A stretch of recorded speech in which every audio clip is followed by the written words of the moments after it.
ایک بھائی نے کہا تھا کہ اگر کسی آدمی کو یا کسی ادارے کو ہم زکوٰۃ دینا چاہیں اور اس میں گولڈ کی شکل میں زکوٰۃ دینا چاہیں، زیور کی شکل میں، تو کیا ڈائریکٹ یہ زکوٰۃ اس طرح دے سکتے ہیں کہ نہیں، اور پھر اس کی کون سی قیمت کا اعتبار ہوگا؟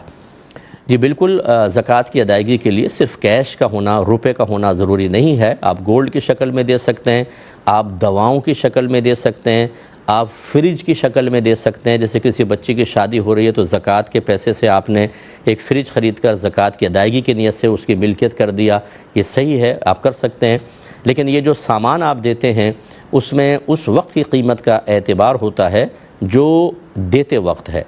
دیکھیں، آپ ایک فریج خریدتے ہیں مثلا 50,000 کا، لیکن اگر آپ سیل کرنے جائیں تو بعض وقت 45,000 کا سیل ہو رہا ہے، تو سمجھ لیں 45,000 آپ کی زکوٰۃ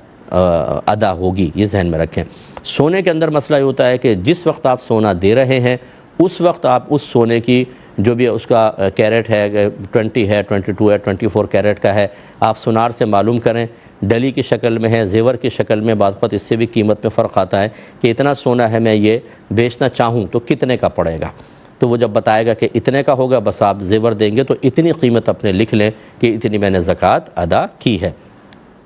ایک بھائی نے فرمایا کہ ہاتھ میں کنولا لگا ہو تو کیا وضو ہو جاتا ہے؟ دیکھیں، اگر تو ڈاکٹر نے یہ کہا ہے کہ اس کو